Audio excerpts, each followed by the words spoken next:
eBhayibhelini yakho ukhangela chapter 55 verse 6 and 7 kwincwadi kaIsaya. Inamazwi enze isibheno kumuntu ngamnye ohleli apha. Funani uYehova esenokufunyana. Mbizeni esekufutshane. Indoda nentokazi nokutshinga mayishiye indlela zayo. Ibuyele kuYehova ngoba woxolela ngokukhulu. Uthixo akazukubuza buvela phina. Mina bendiyakubuza but uthi zasponsorane ngendaba yakho. Imbali yomhlaba iyavalwa. Sikuyongena eboxini ungenayo uThixo. Imali nemfundo yakho ayizukunceda. UThixo kuphela uyibhatala yokuphuma kulanda. UThixo uxolo makanisikelele. Makanicini anomeleze. Enkosi kakhulu.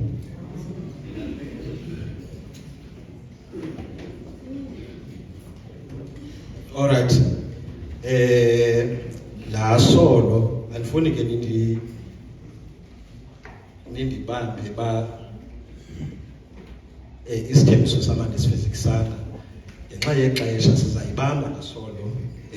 Ndiyayazi ba ucula kamnandi. Nami bendimbawela ngoku ke phambi kokuba siphakamise umshumayeli ndiyabona ba ndisandobona umfundisi ophakathi ukhona phakathi kwethu. Mfundisi wami ndicela nje uphakamise isandla kwindawo kuyo size sikwamkele ngoamen. Nkosi. Ngoku ke sizawuphakamisa umfundisi our district pastor ngo177 yena ke ozawumela iZulu number 177 uphakamisa umfundisi uFobe. Lo swelo kukhanya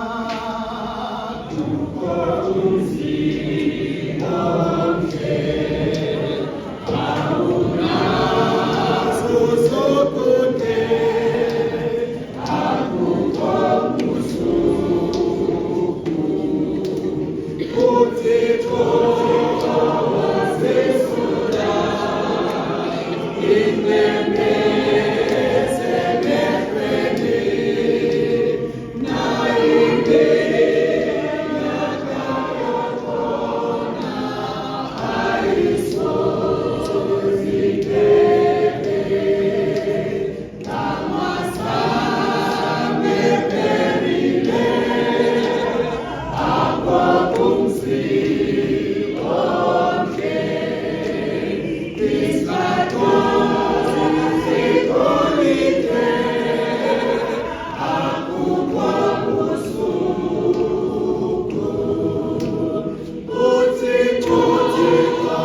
uyise kwezintsapho zombini mhlawumbe ndithi ke zontathu ngoba ke iziduko endizivileyo apha ndive isiduko sokuqala ekuthiwa ngamacirha sebacirheni amacirha ke ngoNtswetswe, right? Yes, ngoNtswetswe. Ndaphinde ndava ke isiduko sesibini samaqoqo Osikhalo Diyeka, right? Yes. Esokugqibela sibe budlula sona samanywabe zisiduko ke ndisivileyo. Ndithi ke kuzo zonke iingwevu nengwevukazi abantu abakhulu bezontsapho zonke, odada bekhaya, omama bezintsapho zonke ezithe zachatshazelwa yile mbumbulu yokufa yahlabanisela kubo. Ndithi sithi silibandla leSabatha siva kabuhlungu ukushiywa ngulo mfana uLuphelo ebemncinci kakhulu uLuphelo ba sithi namhlanje ulele ubuthongo bokufa. Ifuna ukuthi ke kumzalikazi ke yena uSisiziwe lo ebemthwele uLuphelo inyanga ezilithoba encanca kuye esitya ukutya ngeplasenta yakhe elapha phakathi kuye. Yathi zafika ixesha lokuba abe nenimba yokuba eza kumzala, wamcancisa xa engaphandle, wamfundisa yonke into, wamnika idami, wamthini, wamfundisa ukuhamba, wakhasa, waqinga, le meko yona ibuhlungu kakhulu kuye. Ndicela mama unyamezele man. uThixo uzaba nawe, uThixo uza kugcina nosapho lonke ngokubanzi, uThixo abenani anisikelele. Ndizawubetha nje ke into yokuba ndithethe nani ndawugqiba ndikhawuleze ndingene elizweni. uAnnie Johnson Flint kwibiography yakhe ethi The Making of the Beautiful, mhlawumbi ngokufutshane nje bandla phambi ndingene elizweni ngoba ndisathetha nefamily ngoninyamezele. Amen. Yes. Wazalwa luSisi ke ngonyaka ka-1866 nge-Christmas Eve ngonyaka ka-1866 nge-24 kaDisemba. Losisi waze wafa losisi at the age of 65 years. Kule age kanye thina apha eSouth Africa sihlala phansi, uthi nobuya thithiliza ukhatywa ikhompyutha phopoka liphelele ixesha lokuphangela.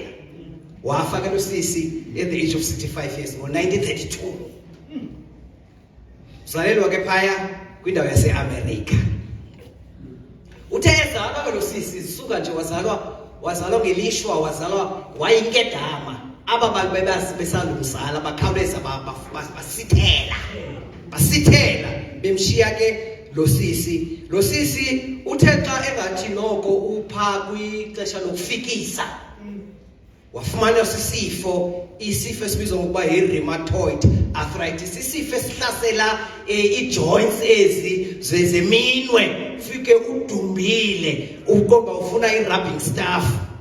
Uthe sajonge loo nto leyo losisi uAnnie Johnson Flint, umzimba lo wakhe wagogeka, wadisfigured wonke umzimba, wayokuthi goqo wohlala bawulindani ebhedini esemncinci eseyintombazana bekumele ubaleka phana ngamanye amantombazana. Uthe sajonge loo nto leyo kwakukhulu kufa, ufumana ikhensa losisi, yambetha nekhensa indawo iibhaweli zezi zakhe kwanzima ukuzikhontrola. Kwafuneka uba ngexesha emncinci eseyintombazanana mdala kwafuneka banxiba inapkini, fakwa bhinqo inapkini ngoba kuba nzima. Uthi xa kufuneke ye kulaa ndlu yangasese abe izinto zakhe zonke sezenzele. Niyasiva mose sixhosa? Yes. Naw losisi ke kwakhulu kufa waphanyaka nilishwa lo muntu waphanyaka she became blind xa phaa ko-16 years kwi-teenage years yakhe uthi ke ngoku lo sisi semdala ke ngoku noko semdala elele ebhedini kule bhedi alele kuyo kwakufuneka uba agange hlobo wayegogeke ngalo kwafuneka kube kwiimpilo zokukhushina kwenzela uba angafi kakubi imeko awayekuyo but into endiyithandayo ke lusapho elithandwa nguThixo likwazi ukuthandaza zidlalifa zezulu usilosisi uthi ke kwimihla yakhe yokugqibela kanye phaa kwi-60s esiya ku-65 years mdala wam othandekayo wathatha usiba wabhala ingoma emnandi kakhulu esiyicula nathi singamasabathi le ngoma inendawo ethi he giveth more grace unika ubabalo letha ucula kuba ngengomculi ke babe ngumculi bendiyacula umfundisi uphakathi khangelishwa andiphiwanga elicala lokuthini lokuvuma kodwa babe ngumculi benzayicula le ngoma nditshilo sobe ndimlabhuti becula khona ubhuti becula kamnandi abecula isolo ekucula kamandi lamfana uthi ke lo sisi ndibale nje izinto he giveth more grace when the burdens grow greater unika ubabalo xana imithwalo yethu kubanzima ukuba sikwazi ukwethini ukuyithwala yiline yokuqala athi he sendeth more strength when the labor increases asinika amandla xana umthwalo lo funeke ndiwuthwelile uye usondongamela athi to added affliction he added his mercy xa ndifumana imbandezelo ikhulu imbandezelo andinika ubabalo lwakhe athi to multiply trials naxa ndifika ndifumana izilingo ziphindaphinda akuninika he give me his multiple peace andinike uxolo lwakhe oluphindaphindeneyo athi kwichorus ke xa ndiniyeka athi his love has no limit uthando lwakhe alinamlinganiso alinamda his grace has no measure ubabalo lakhe alunamda his power has no boundaries known unto men amandla akhe awanamda aziwa ngumntu agqiba athi xa igqibezela for out of his infinite riches in Jesus kuba kumandla akhe akuthixo amandla akhe angaphele ndawo athi he giveth and he giveth and giveth again uyanika anike kwakhona sithetha ngoThixo njalo ke bana bathi abathandekayo Thixo makanisikelele manje anixhase uyabona bana bakaThixo lusapho la kwatata uTomsana mabethuna ndingathi ndiyambona uMoses umkhonzi kaThixo eme kwindaba ejikeleza sindaba zeMigdoli enalo ulwandle ngaphakathi phambi kwakhe ulwandle olubomvu bantwana bakaThixo uthi xa ejika bejonga abantu bejika ngaseva bayazibona inqwelo zikaFaro zibhexeshiwe zibethiwe zimbalasane zamahashe aseJibuti aqeqeshiweyo ukuze kuleqiswe kuyokuphathwa kwekuthinjwa uyisele ukuthinjweni abantwana bakaThixo uIsrayeli umkhosi kaThixo uthi xa engcangcazelo soyika besithi abantu ndiyabona ngathi kwakuixhego kunoba layilixhego lithi mfana waMoses umkhonzi kaThixo besixelele uba siyeke siwathina amaJibuta siwakhonza amaJibuta ngoba bekubhetele intoba sife Jibuta singcwatyelwe Jibuta kunoba amathambo ethu azokufela azokuthi qhusaka apha sifele kule ntlango bekuxelele siyeke siwathina amaJibuta siwakhonza amaJibuta le audience ithi kwaka amen siyeke siwakhonza amaJibuta uthi kumkhosi kaThixo ke xa ndithi umuntu ohambayo ningahlupeki manje eshipulpeti andiyibotshelelanga umshwana wasetivini inganihluphi loo nto inganihluphi loo nto mdala inganihluphi loo nto le uthi umkhosi kaThixo Moses xa ejonga naye ubona yho nalo uthuli lumboxo zibethiwe iinkabi zamahashe aseJibuta uthi Faro ukhuphe the choicest army bethu ophopha udidi lombono sithatho lamasoldati aseJibuti ngoba kuyawulanda abantwana bakathi baphinda babuyisele ekuthinjweni uthi xa isoyika naye soyikaoma ndiyoyika ngokuMoses umkhosi kaThixo athi uThixo misani nilubone usindiso uThixo azawulenza nini namhlanje. Misani, stand still. Sukuma. Nqi, imanqi. Uyabona? Lama iphutha niwabona pha lawa enza uthuli olumboxo. Anisayi kuwabona naphakade. Awugqiba athi ke ngoku. Awugqiba athi into emaniyenze yithani intoni? Twaka. Kumbuza umisi ke. Elikaza ndifuna nomntwana. Sithanda ungqolo komuntu obhala abantu abangcola. Nekhumbula lo bekumuntu obhala abantu abangcola akasibhali yena. Noba yena uyathini? Bhala abantu abangcolayo. Umisi uyawuthi la umuntu ubhala abangcolayo. Athi ithini? Ingathi kokube ithini twaka. Uyabona ithini twaka? Uthi uzakulithini? Uzakulelwela. Ndithi ke kuwe mamam. Wena ushiwe ngunyana wakho. Ithi twaka. Ithi twaka. iBhayibhile ithi uSathana uzenzile ezi zinto wacimba ndifana nawe. Uzenzile izinto. Yebona uSathana ezi zinto asenza zona bangwefu ne iBhayibhile ithi iBhayibhile ithina ngoSathana musi ithi njobe sibethe uSathana ne ithi bhuqa mbhuqa ithi ngumbhuqa bhuqa mbhuqa uzakuthi wagqiba wakuba ubhuqile wabhuqa ubhuqwe nawe silinde emabini xa uSathana ezawubhuqa uThixo ukhupha intonga zakhe embethe embhulala amasaka. Yesisa iBhayibhile isithi sakuyithi inzolo endoda sithi le ndoda libizinyakamisa izukumkani xa semnethu uzambetha uSathana sijongelo mini ke okukaloku nje masithixwaka abantwana bakaThixo thendayo masibithi twaka siyekele kuThixo. iBhayibhile ithi weeping may endure for a night but joy comes in the morning. Ngokuhlwa kuyalilwa singqala zihle siquqele inyembezi zihle ngezidlele kodwa kusasa bakusa akuthi ukusa kwethu siyamemelela simemelela ulimi lethu liqula ingoma ngoba uThixo usivelele uThixo usibonele wasibona insizwe zethu ngoba asinambingeleli ungena kuvelana nezilwelo zethu sinowayendwayo ngokufana nathi kodwa ngena sona ngenxa lonto uyakwazi ubasiza uThixo esimkhonzayo ngoThixo ungenazo feelings asikhonza uThixo ligadalala mani umuntu oligadalala indoda ngathi usenzeka izinto ekhayina ligadalala unkosikazi uyalila but ligayivakalelo na uThixo esimkhonzayo ngoThixo ovakalelayo imeko esikuthi esethroneni yakhe izinto ezenzeka kuthi emhlabeni zimkhathaze sinothixo ukhathazekile uThixo nangoku. Ngiyabona uYesu Kristu wathi ifike eBhethani kwesasihluko John chapter 11 kwesasihluko sashumi-9 incwadi 11 wathi xa ixelelwa obumthanda uLazaro umzalwane wakhe utheni ufile. iBhayibhile ithi verse 35 uYesu the shortest verse in the Bible uYesu walila ngesingesi ithi Christ wept. Uyalila uYesu nangoku uyalila uYesu wayengalilele nje oLazaro kodwa wayelilela nosisiwe lo ushiwe ngumntana wakhe nini namhlanje. Thixo makanisikelele mandise kuni ke ngoku gqibile ifamily ndine 30 minutes kutoba ndiyeka apha ngafukasi nithethile nini into ende kodwa ayinamsebenzi sinjalo thina bashumayela soko siphiwa into ezinike kodwa kasawunyamezela kuba sawuthini ke sesikho amen.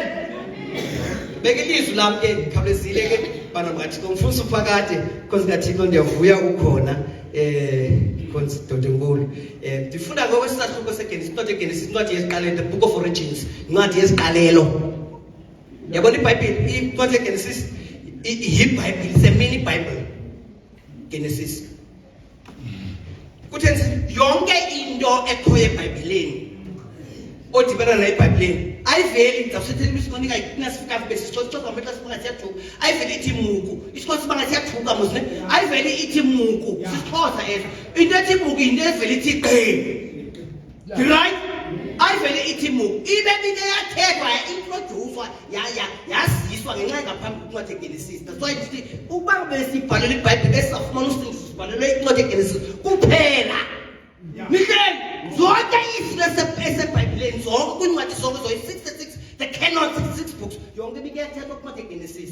So ubufuna uthetha qala kwincwadi abuye yitsala encambini kwincwadi yesiqalelo incwadi yeGenesis nami ke nento bawo mukhakalala kwefu zayiqala nami kwincwadi yesiqalelo ndiyafunda ke incwadi Genesis isahluko sesibini incwadi ke yeGenesis isahluko sesibini ndifunda ke imiqolo bemibini sawufunda kwiGenesis ndaqhuba ndifunde kwisityhilelo ndidibanise sawugqiba sigoduke Genesis chapter 2 verse 8 verse 9 ndiyafunda uYehova uThixo watyala umyeso endini ngasempumalanga ngasempumalanga wambeka khona umuntu ebembumbile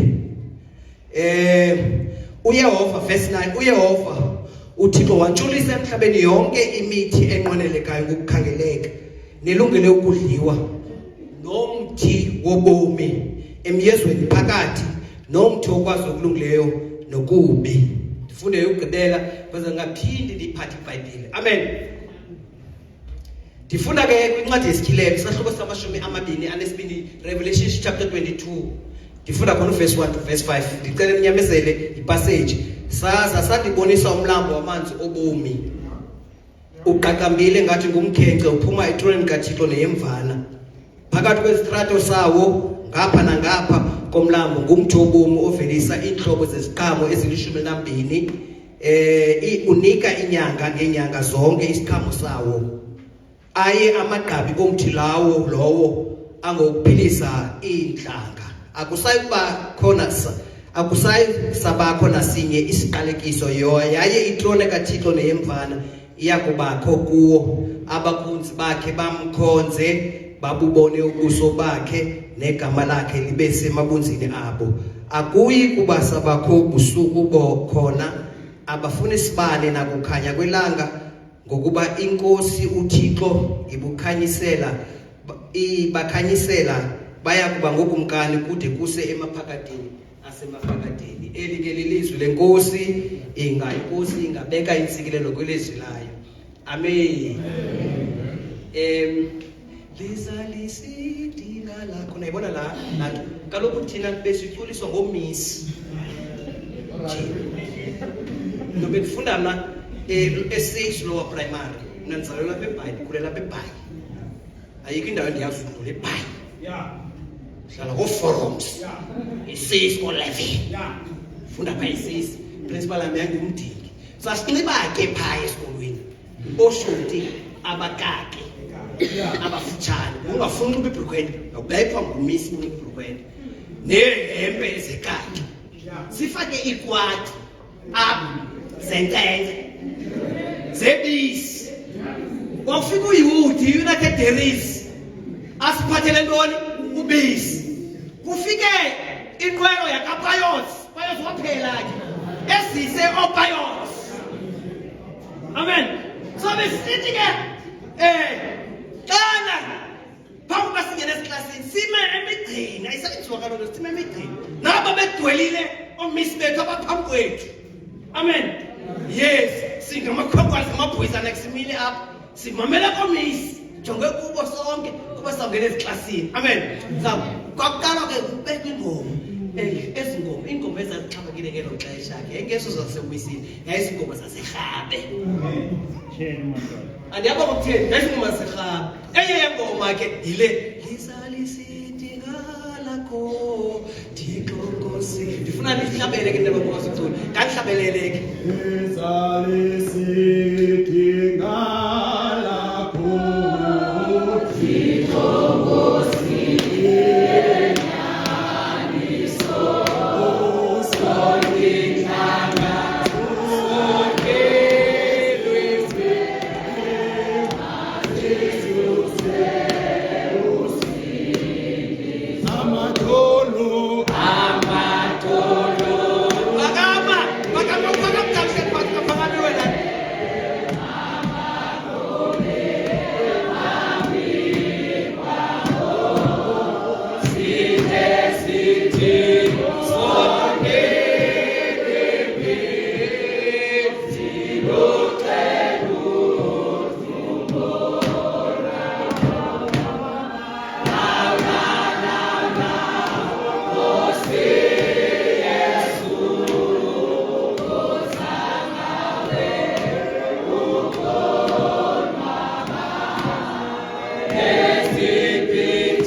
bangwanikelela iswini ke mhlawumbe ukuthi nje ndinike nje ibalana amen kaloku ihistory ibalulekile ngeli xesha uTiyo Soga lo ubhalele incwadi wayeyibhala usuka eEurope emqulwini yokukhangela irhabe pha eScotland uthi xa esihla ingade yabona esihla umkhosi kaThixo ngelo xesha kukhwelwa inqanawa zingabikho jamzam iplanes khona inqanawa uthi xa ibona inqumla kwinyoma yeZanzibar nantsi Mozambique kwecaleni ngapha uthi xa ibona kumnyama kusizwe simnyama umhlaba kaMlawu umhlaba kaPhalo uthi xa ubona athi Nkosi nceda ungayithobi ingqumbo yakho kwisizwe sinjani esimnyama uqamba nengoma Nkosi kaThixo uTiyo Soga namhlanje usinishiyele nelo lifa loba sikwazi ukucula xa sidandathekile uSikokolo makanisikelele uSikokolo anixhase amen uThixo ulungile phansi kwazo zonke imeko into uThixo ayivumelayo uthatha uxanduva he takes full responsibility akenzi unyovu ledada agqiba lishiye yabona nje ukuthi kavumile into yoba alala luphelo uthatha uxanduva loba asebenzane neentliziyo zosapho lamagqirha neentliziyo zosapho lamaqoqo kwenzela uba azizame uthixo azibumbe because only God can mend the broken pieces of the heart kuyamphela cha wena ungabeka ilaplasta nentoni kuba uguzukile uthini ngaphandle but banithi beka iplasta enhliziyweni uzakwazi no uThixo kuphela kwasikuyenza lento leyo bantwana bakaThixo bathandekayo so uThixo into uyayivumela akabulali uThixo but uyamvumela namagqwetha ngahlubeki namagqwetha la xa ezakwenza loo nto zawuyenza athi akubala athi samthatha intombi kabani funeka aqala ucela ngoba awakwazi umniki bomi umntwana bomi mnye qha uThixo funeka avume uThixo ayipermite lo nto yenzeke uvumile nakule meko uba lo mfana alalutho ngokufa ibhajethi yobomi bakhe athi uthatha umali ibhajethi yobomi bakhe ifikelele esiphilweni uyifinile amen yes now masikengeliswe nalali xesha njengexesha lami ngathi 20 minutes ngoku eshiyileyo because 10 past 12 lirayithi ukuthi uqala ingandikwayo amen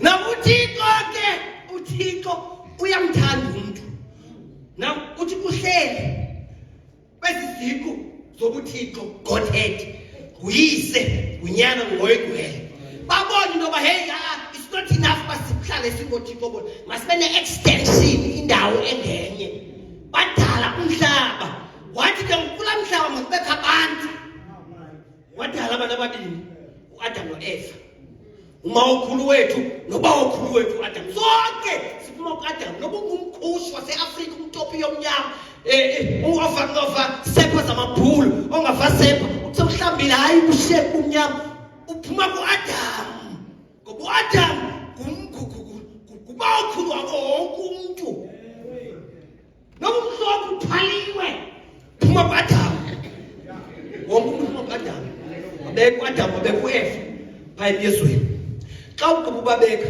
iBhayibhile leFirst ngiyifunda watyala imithi emibini he planted ngokwakhe nganguye husbandman waplant watyala imithi emibini nantsi ke le mithi leFirst ngiyifunda nantsayeka enye into nenye into imithi ungayitya yonke ndikho lapha ndilapha kule mithi mingapi umthi woqatha umthi wobomi I mean uyafa nejekwa kwawona igama lawo is the tree of life so apha kulo mthi life uzis kuphuma ubomi lo mthi igama lawo umthi wobomi owesibili umthi ngokweBhayibhile ithi wathi uThixo ngumthi okwazi ukulungileyo nokubi ungaphili umxeleke apile nento sukuyifakelela into engikhoyo cela ngamapila apha Adam othi apile ubabe ukuya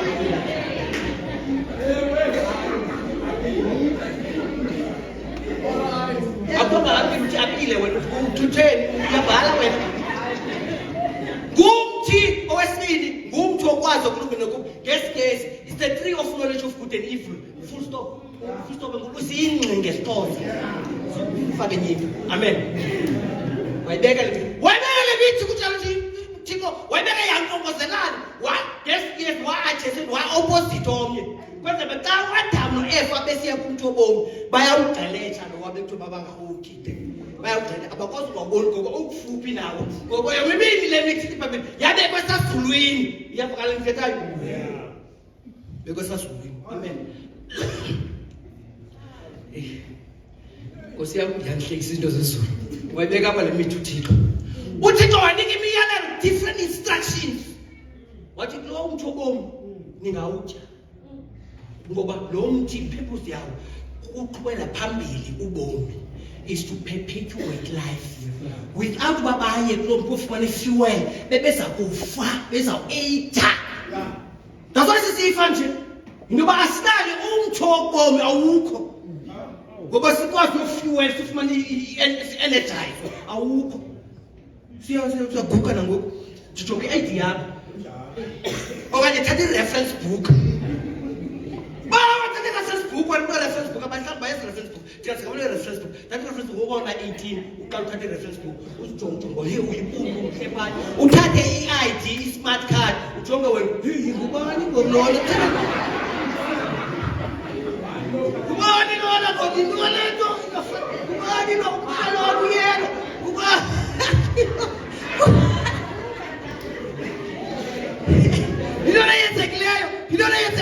Yilona difference aging ukuguga wethu uyathatha lokhu ngamamali uqame ufake ibonds yothukame ukula ngapha aging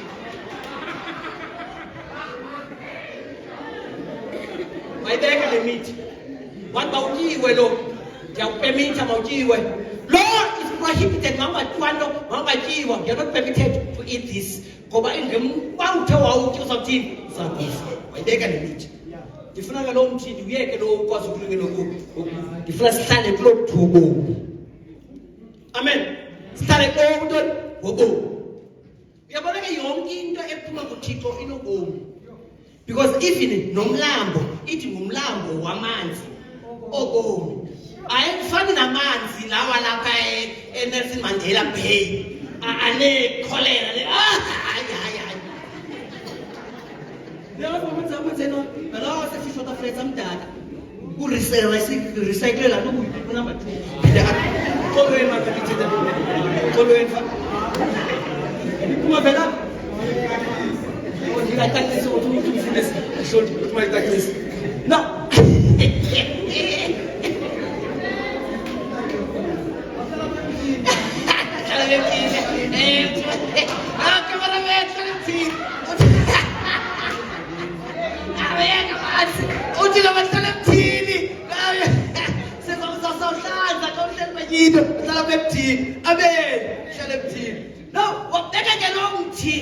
wabeka lo mthi nexabiso ngoba lo mthisa kuba nexabiso ukhupha ubomi umele yena ngoba ethi bese ezulwini nje xa befuna ubomi funeka bayo to replenish to restore ubomi funeka each time every day every morning baye kulo mthi bokutya kulo mthi every day to perpetuate like ukuqhubela phambili into ubomi ubaba wena uthi bathi hayi siyatoyitontja abantu baba bethatha siyatoyitoya sawe kulo beza wait abafane nathi abeyazi lonto leyo nansi into enza kuyo xa ndijonge ixesha landitya kwabakho ixesha lokuba kwisahluko sesithathu iBhayibhile iqala ngentloko embi ithi ukuhendwa nokuwa komntu yaqala ukuvela phi yaqala ntoni inkathazo ukuhendwa nokuwa komntu ngoba ku chapter 1 chapter 2 bekumnandi it was blissful yonke into right yonke into right uThixo uthi nje behlele entroneni yakhe aba hey uba uThixo bengumzamisi wekwayana ukuyibona into zamisa ikwayana uyayiva inote yegxeke ilento sithi yi-discord xa umuntu oyiye kuko ilayo kona masabana ama-ilo atsho ngodonga sityakala babe nodonga bathanga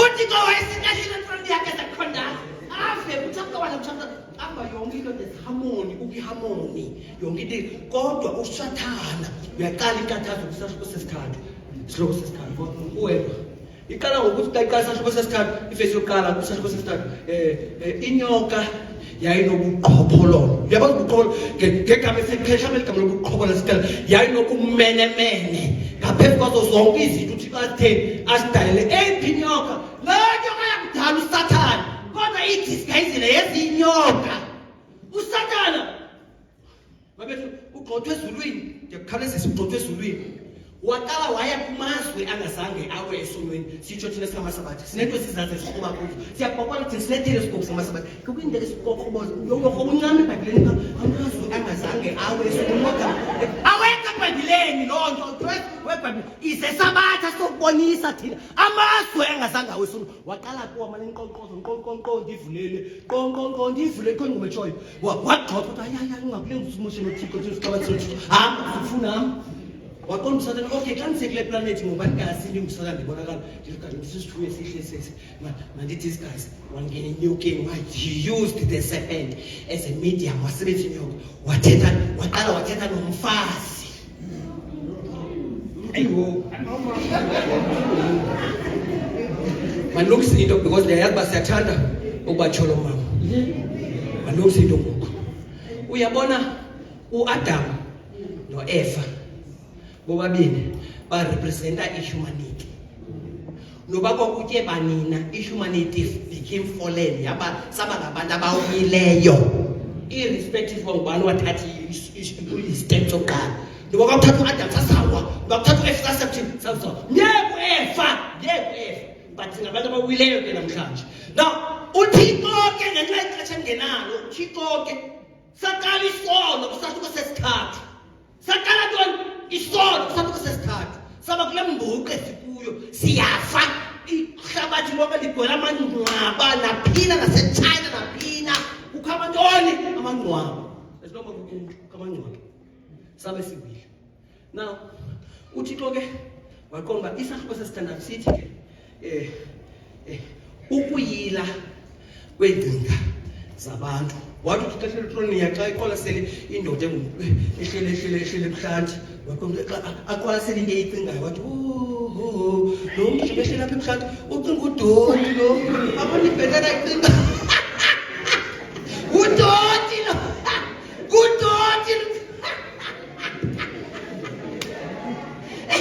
kudoti ligcwele ndoda uyithi wabona ukuthi ukuyila kwengcinga zabantu bububi bonke amaxesha onke wathi uNtoni ngiyazisola uba ndimthele ukuthi ndimdalile wayigqibithi ibhayibhile ukuthi wathi ke ndiza kumcima ngesingesi I will destroy mankind iyandiphazamisa le planet ndiyayitshabalalisa le planet kuzobe kunogombe ndiyakusabalazela kuzobe kunogombe uthixo kubonile into yoba ke ngoku lo mthi wam wobomi andithi umthi wobomi wathi abantu begxothiwe bebhenishiwe uAdam ekhutshelwe ngaphandle kwakuma isithunywa ezibini ziphethe ikrele elinelanga elijikajikayo amen uba uyazi kwefuna ebhayibhileni inyani ndithetha ngumfundisi onqoke sama phakathi ku-ADT ngathi ku-ADT xa besiza bezowutya befuna bayabona hey siya-itya siyagodola ngoku into besingaziqhelanga babesiye kulams bathi xa besonto hey kuyivaya ugxothwa ngumthixo kahambe wethu mani ugxothiwe Adam hamba gxothwa sisasithunywa bahlala ngaphandle baqalisa kwafo Khayeni kwafo Abheli kwafanto kwakuthuli kwakuphalaphala apho kungekho ubuko bukabani bukaThixo bafa njengoba nangoku sisafa uthixo ke xa ndiyekekeni wabona into yoba lo mthi unexabiso lokuthoboni andizokwazi ukuyeka xa nditshabalalisa ihlabathi lonke ngenogumbi andizowuyeka lo mthi ukutyunyelwa ngamanzi ushwabane ufe wawuthatha uthixo wenza le nto yi-transplantation wawuthatha uthixo now xa uyifunda ibhayibhile yonke ugqibela lo mthi wobomi ugqibela kuchapter 3 ngomthi wobomi ibhayibhile ithi kwaka zonke iincwadi zabhayibhile ufe ngomthi wobomi umthi wobomi xa siphinde siwufa kwesahluko se-22 kule ncwadi yesitsheni ndihleli mna ndingana bamdishana into endithele ndiyayazi iyavakala uba uyiva ingxaki kuwe ndiyayazi iyavakala ndisithembile lo into endithetha ndithende ndithe nomfazi uthi xa ifuthe umfazi ndithi umfazi msingqondo andikuthini kanti umfazi andifuni into engavakaliyo ubona iradio xa iphakathi kwezitishi awuyazi noba ikwi-KI okanye ikwi-True FM okanye ikumhlobo wena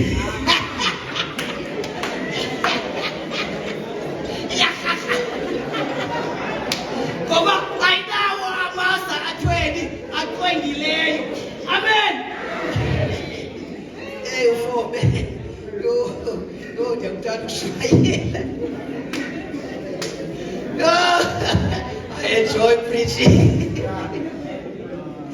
amen wawuthatha uthixo wawuthatha lo mthi nokulanga masadibana nawo kwesahluko santoni se-22 okokuqala kuthiwa lo mthi uthixo phakathi kwesitrato lo mthi ngapha nangapha lo mthi mnye lo mthi kodwa amadabi alo mthi aqabela ngaphezulu sihambe apha ingazenza igatofula phansi kwalo mthi abanyulu abakathixo bahambe phansi kwalo mthi yawuqibita ibhayibhile kalo mthi oyenye into ebalulekile kulo mthi lo mthi amagqabi alo mthi the leaves of this tree are for the healing of the nations.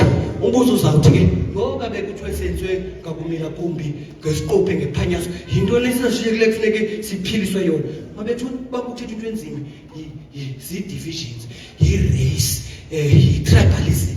Now abantu bakathixo bephuma kwizizwe nentlanga amaChina amaNdiya amantoni bazawuhlala under the shadows of the leaves of that tree. All the divisions, segregations will have been put away. Bazawuhlala phaya akukho nto uzawuthi ndingumXhosa njengobani maXhosa ndithanda ukukhayisana akwamXhosa esulwini ndiyaxelela bakhayisa komXhosa bakho. That's why ibhayibhile ithi isikembu masakhayisa ngobutyebi bazo igorha bangakhayisa ngobugorha babo oqhayisa ngale nto bangakhayisa ngale nto endiqi yabona abantu bebecula apha bazama becula apha bangaqhayisi ngoba becula mabaye enkonzweni mabaye enkonzweni. Yabona into inkonzo mna ayikho into endincede ukudlula inkonzo. Xa bisukufa inkonzo ngoba xa sithi hayi emntwini ndina-61 akho mntu utsho uba nayo kusozuthi hayi ne-61 yintwana yintwana le 61 xa sitsho ukuthi hayi suka ndiyaxoka kuna-61 amen yinkonzo ngoba enkonzweni uba ngathi ngumntu lo uya-ayo angathi kandinenyoka imalexas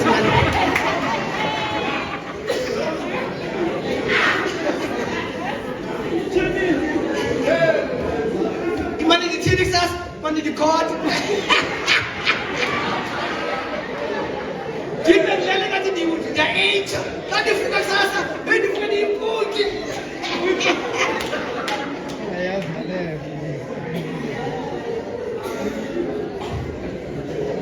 ugugile wena awamgoza sagugile nje sokungabigoza sakhothwa tunawukhothwa wena nawetlabi alomthi ngawuphilisa idlaba mabethula that privilege leya yamophoso Adam lewagxothwa kuyo komisa isiphunywa esinekrele livuthayo. Now sizafumana zonke iintlanga zizawuya kulaa mthi zibhwathule kulaa mthi zitye kulaa mthobomi ngoba laa mthobomi ngokuphilisa igama siyakula uyakula yakulela uzathi hayi mguli mntana hayi athenga hayi yasinzika uyakula sisifa uyakula ngale ndoda ufuna uyayithanda uthanda inyani sawasasunguyiwi ndimthiye yabona umntakwethu ndimkakela ukufa uyakula andimasangafi andazi le nto utsho ngaphakathi xa uthetha andale ndingafi utsho siyakula nalo uthethayo siyakula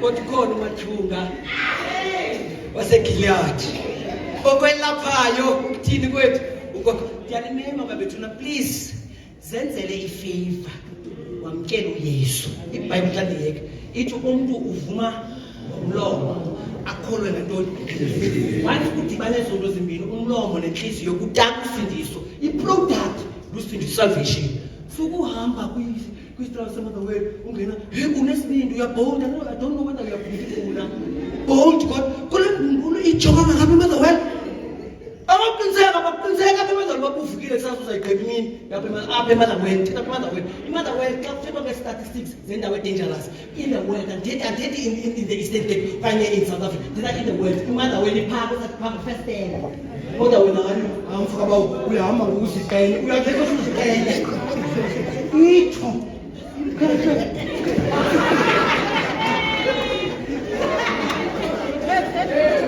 so yona ndizisayo ngaphezu komntu obomi uyesu umculo wabasabathi khangela uyesu ongenasoka iBhayibhile ithi sise amehlo simanathe kuyo imbali nomgqibeli sokhulu wethu uyesu Kristu uyenza sinceda kule meko ngoba uyesu Kristu othi ndaye ndifile uba kuthatha umuntu onezidanga zokufa ukwazi ukufa kuthatha uyesu Kristu unemasters zokufa wayefile uyayedwa waphinde wavuka uyayazi ukufika komelusikisiki Dabe uqala uma umfundisi uyazi umfundisi phakathi dabe ngifundisa usikisiki ngoba umfunda uhelda back 2008 ngoba umfunda nje ndiyapost esabatha straight helda back eKapa dabe kuthi eMampondo uqala ukuya eMampondo ngathi kuze ngibomba hey hayi ndibudele ekhaya ndaphawula into ezibili ndathi xa ndisuka apha eMthatha xa nje libheka into elazela yaqala xa nje libheka ngasePort Jones ugqithe Thombe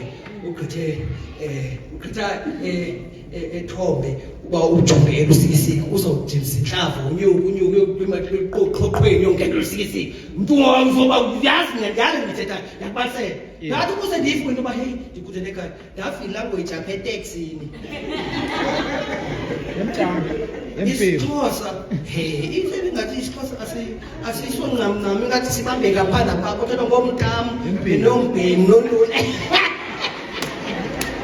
ngathi yo umuntu ukude latoni ekhaya the following day ndiyaphuma ndiyerenkini ndiyabaserenkini now usikisiki ke ndongayizusikisiki ivengile zakhona lazininzanga thina phakathi usikisiki sithenga kula vengile kuthiwa ngudansa nimazi udansa ivengile njengecacanga xa ndisepostini apha sithenga khona sisikime thina khona kadansi DUNNS hla kugqitha nje uyihoyi apho niya komakhamsa asinawo umakhamsa usikisiki soze sino naninina dansi sikime ngodansi mfoka bawo ndibahlalise phansi ngodansi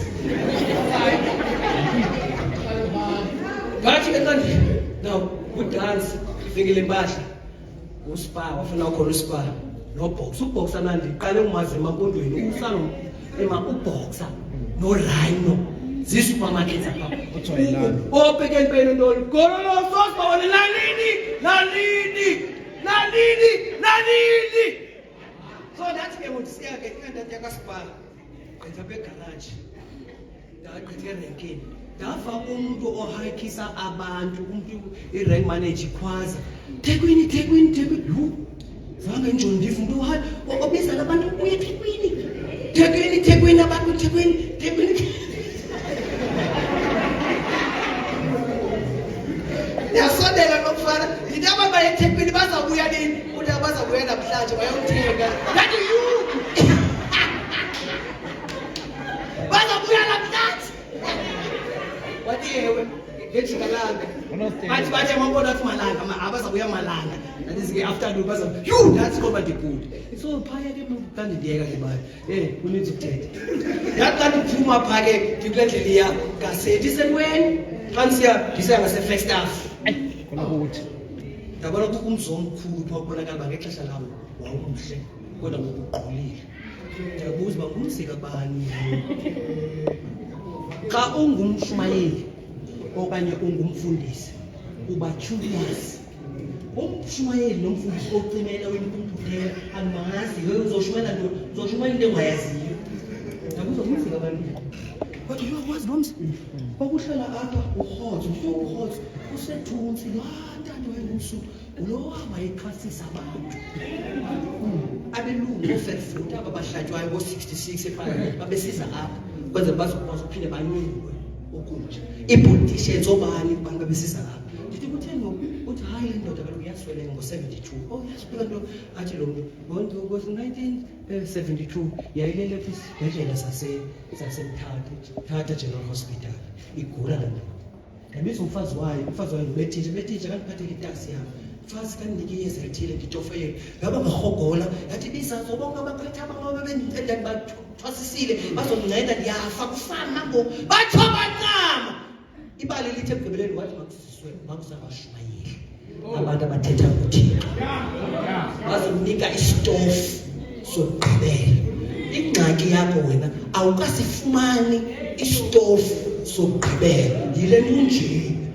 Uxakile unkosikazi uxakile uthetha umyeni wakho awunakusifumana isitofu sokugqibela. Ubungumntana uxakile nyama amafensi ingxaki awusifumananga isitofu sokugqibela. Bana makathi kugqibeleni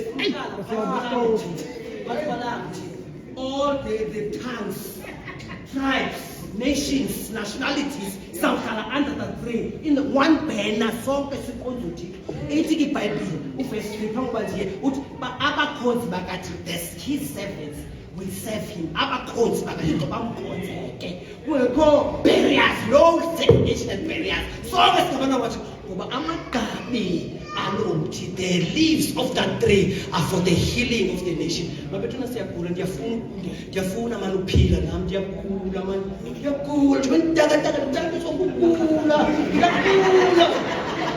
Kodwa makanisikelele abantu abathi ke isitole ngicela ukufuthi uphakathi abathi bayafuna nabo xa inhlanga zonke izizwe nenhlanga zinika ilungelo ela Adam wali uYesu uyasibiza abethi leyo tata Yesu uyasibiza singaba Elisa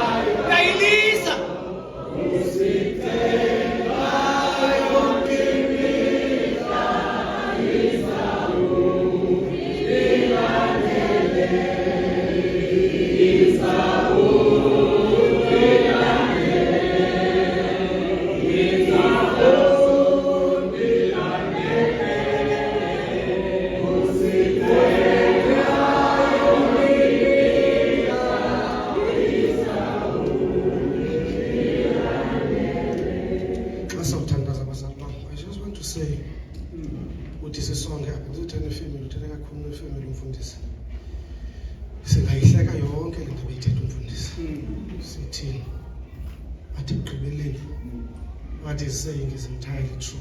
Ndingaze gcoka ke mna kangwala beBhayibhile andizalelwanga apha. I want to say ebantwini abalapha elabali andithethayo sithathu sibambela ndawo ihleka sayogqithi kuyo, but laa ndoda lena yayinamandla ngokwalapha emhlabeni yayorhotsi. Yayibuza nabantu kwakukhonzwa phaa mfundisi, yayingathi nje iyathwalisa, kwakukhonzwa ibuza abantu bangubani onamandla indini benguThixo, kuthiwe nguwe tata. Kodwa ngomzuzu wokugqibela yathi ndicela amadoda bazothetha noThixo. Andikhathali noba bazali bam ningaze wenze ntoni na, kodwa isiqalo nesiphelo sobomi sisesandleni sikaThixo. Le appeal kamfundisi ethi sisonke siyagula akunyaniseni. You know, when we are Christians, we are not saying we are perfect, but siyazama, siwa sivuka sifuna ufana noYesu. Thandazo nomnqweno wam kwenene ezumfundisi esitsho ungubomi bethu bungangapheli sikude namadinga kaThixo, ngoba kuyawonzuza na indoda ngoba na izuze ihlabathi lonke lahlekelwe bubomi obungunaphakade. Andizalelwanga nakule nkonzo yabo ke mnake ndashunya yezwe andikhona apha ingquthu utatomani wepha ngo-2001 ne qala ufika kamfundisi ukhahlana ngo-98 yazoba ngutatomani ngo-2001 salandela emveni koko. I'm saying ever since those days some of us who have never looked back sasazola. Wengutishara wabizwa uba makazoshumayela indaba ezilungileyo akakazisoli kunanamhlanje, nangaphezu koshumayela indaba ezilungileyo ukwamkela nje uYesu, kwamkela uYesu. Ndiyavuya ke xa ithetha umntwana beBhayibhile indoba iMotherwell, ndiyayonqena iMotherwell, andiyoyiki, ndiyayonqena ndinqena ndihleli 2 years apha ndeza kayi-1 eMatawele. But all I'm saying is that even if kukho into eyenzekayo ngokwenene ebomini, ubomi bethu mabuphelele esandleni sikaThixo. Asithandazeni. Yiso inkosi yethu nguYesu Kristu esesandleni sayo zonke izinto. Emveni kwemini nje siza phambi kwethron yakhe yobabalo. Sibulela Thixo wam ngelizwi olinike umkhonzi wakho. Indeed, dear Father, ubeke phambi kwethu ukufa nokuphila. Bekunga singachoose ubomi. Khawusincede Thixo wam that we may choose life more than choosing death. Each and every day, dear Father, we bury our loved ones. Each and every day, we go to funerals, we attend funerals. Omama uKoris Thixo wam siyabazi namhlanje singcwabo abantwana babo. Such young lives. Ezithe Nkosi yami kwafika ixesha loba mabalala ubuthongo bokufa. Asiyazi kuba ngubani ngomso oyawungcwatywa apha kuthi. Kodwa sime ngenyawo nje sicela into enye kuwe Thixo wam. Khawuvambe entendeni yesandla sakho ubomi bethu. Ukuze noba kuyaphela Thixo wam sifane nabakhonzi bakho xa besithi xa athanda uba mandife kuhle ndifele kuye. Thixo wam asithi sifuna uba zizimana phakade.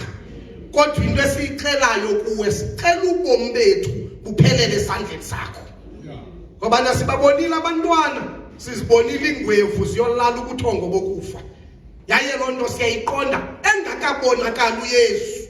Ngokwenene nangokwenyaniso Thixo wam ukhona omnye ozawulala. Kodwa into esiyicelayo kuwe ubomi bethu mabuphelele esandleni sakho. Ewe siyazifuna izinto Thixo wam ezakwenza kube lula ubomi. Kodwa yona siyicelayo ngalomzuzu. When we have lost everything, may we not lose you as our God. May you give us life and life in abundance. Msikelele umfundisi ufobe Thixo wam umkhonzi wakho ebukhulwini bakhe. Sicela uzube naye. Umnikile iminyaka Thixo wam yaqengeleka yathi yaqabela ku-60. Kodwa xa umjongile ingathi ngumfana soninanini. Sicela Nkosi uqhubeke umsikelele umthandazo yena nendlu yakhe. Makuthi xa kuvela inkqwithelo ebomini bakhe abambelele ngawe ngoba ubizwe nguwe. Sindulule ngelixesha Nkosi xa siyobeka lo mfana kwikhaya lakho lokulinda. Wena njengoThixo sithwala endleleni siyofika. But yena into siyithandazela ngaphezulu kwento yonke. When we have done all of this, dear Father, kungakhumbula abazali nabantwana balomntana ukuze ubathuthuzele. And ayikho enye indawo abanothuthuzeleka kuyo ngaphandle kohlala ezinyaweni zomnqamlezo. Umthandazo nomnqweno wami ngoKristu Inkosi yethu. Baba lo Nkosi yethu Yesu Kristu uthando lukaThixo uyise budlala umoya bungafika ngaphezulu kwethu sonke ngokadabu uYesu. Amen. Nkosi mfundisi, Nkosi mfundisi.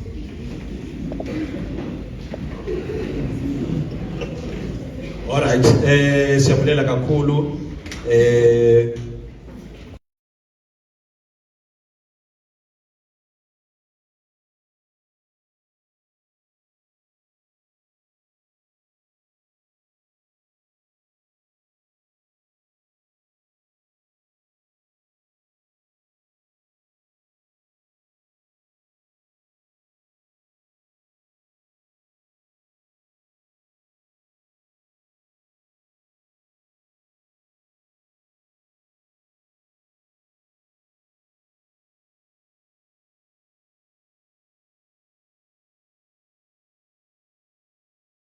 Suka apha siyaphi kwawapha amangcwaba naxa sisuka kulo mangcwaba sizawuthini xa sisuka kulo ndawo. Ngicela ichorus aze ngaphambili. Ukholo lwami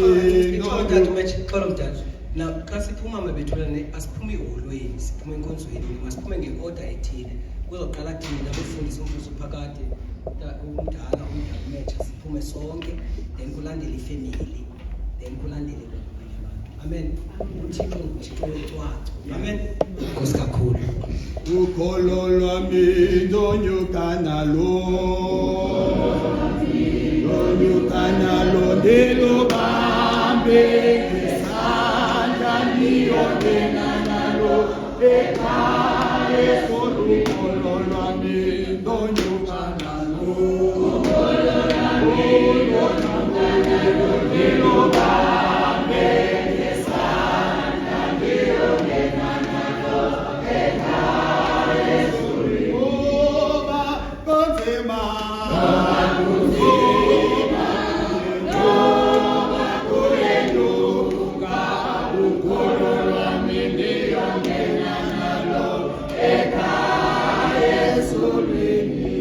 Amen. Enkosini ixolele nenza akukho nto engakhona into eza kwenzeka ngoxa siphumayo apha. Sinemoto ojikelele abasebenzi bayasebenza namhlanje. Akho 20 rand sizawubheka Apple Plus. From Apple Plus sizawuphinde sibuyele apha. Enkosi. Apha mother was Metara.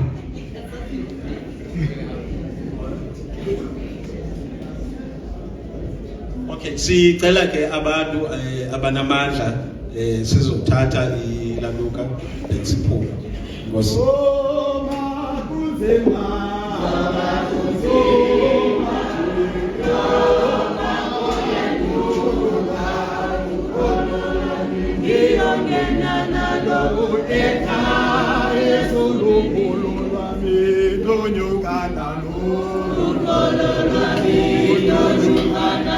Hello,